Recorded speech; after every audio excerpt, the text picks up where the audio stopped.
Adrian, you're 41 in professional soccer for you. I'm sure along the way there are things that stand out for you and certain moments that mean a little bit more. Moments you'll remember forever. Do you anticipate Saturday night being one of those? I think so. It's very hard to spend 6.5 years of your life, and you know it was our life. You know, I was thinking about it the other day. There was 5 people when we started, plus the players, 5 full-time staff, and you know, when I see what we did and the fruits of all the hard work in 6.5 years, I take a lot of pride in that. But that job was all-encompassing. You know, we went to bed thinking about the club, waking up thinking about it. Then we go coaching. Then we go and do public appearances. And you were a part of most of that. You were a player in them days. So, yeah, you know, when you've spent 6.5 years of your life working on a project, it becomes more than wins and losses. And so this weekend, I think, will be a bit emotional, but I'm looking forward to it. I want to see that stadium that we helped design, we helped build.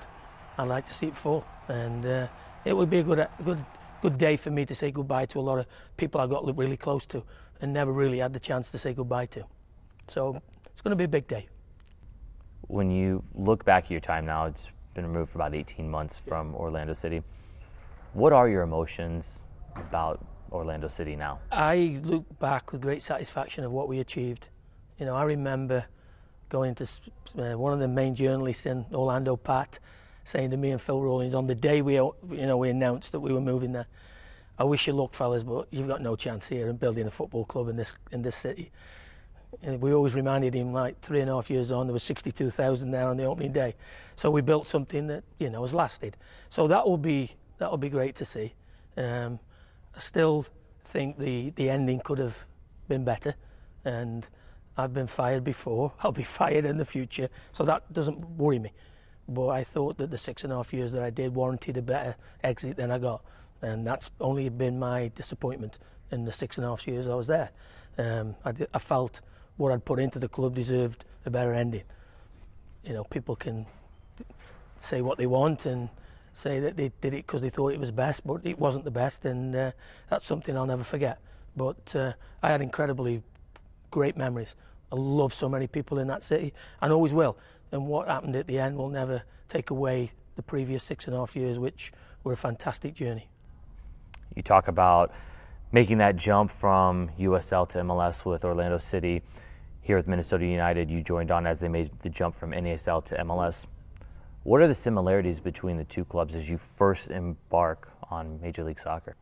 Very similar in the fact that, you know, with stadiums been like the holy grail for everybody, and we're all getting excited now. That was the case in Orlando. You know, playing in a big stadium where you don't fill it every week has its challenges. You know, I think the big challenge we had last year was I didn't get in situ until December, and it just gave us too many jobs to do in such a short period of time.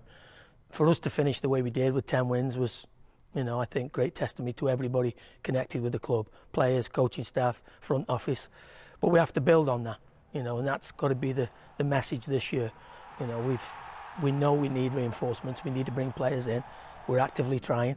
Hopefully in the next few days, a couple of weeks, we will bring 2 or 3 players in to help the group. And if we do, we can build, because we have to get better. And that's the nature of as a coach's job and people within the club. You try and build and get stronger and better each year. That has to be the aim this year. You talk about constantly building a club. You were there with Orlando City as they built the stadium. Now you're with Minnesota United building Allianz Field. Having that experience building a stadium, how do you think that'll help enhance the experience at Allianz Field? Well, I think people realise it's going to be good, and I always say this, but I don't think they realise how good it's going to be. You know, the message I always give to people is, if you haven't got a ticket, get one now, because once that stadium's full, people ain't going to give their tickets up, because the atmosphere is going to be unlike any other sporting event in Minnesota. So book early, that's what I would say. And for us this year, you know, obviously people are getting excited about next year in the Allianz. I'm under no illusions that, you know, we've got to get better this year. I know that other people are working on that. My job and my coaching staff is to make us better this year and get a really good platform from which to build, to go into that stadium with maybe a couple of DPs and maybe get everybody excited not only about the stadium but the team that's going onto the field in the stadium. So what needs to happen for Minnesota United to go to Orlando City and come away with 3 points? Don't need to beat the South like we did last week. You know, I've watched the game 3 or 4 times since. For an hour and 10 minutes of that game, 25 minutes of either side of half time, far and away the better team. Never looked comfortable, but we gave ourselves a mountain, to climb again. I always say, don't beat yourself, and we did. 2 errors cost us the game. Third goal was a bit of good play, but I still thought we could have done better on it. But you look at the play in between, there's nothing in the 2 teams. But we have to cut them mistakes out. If we do that today, we'll have a chance. If we don't, and we make the same errors, we'll give ourselves another big hole to get out of.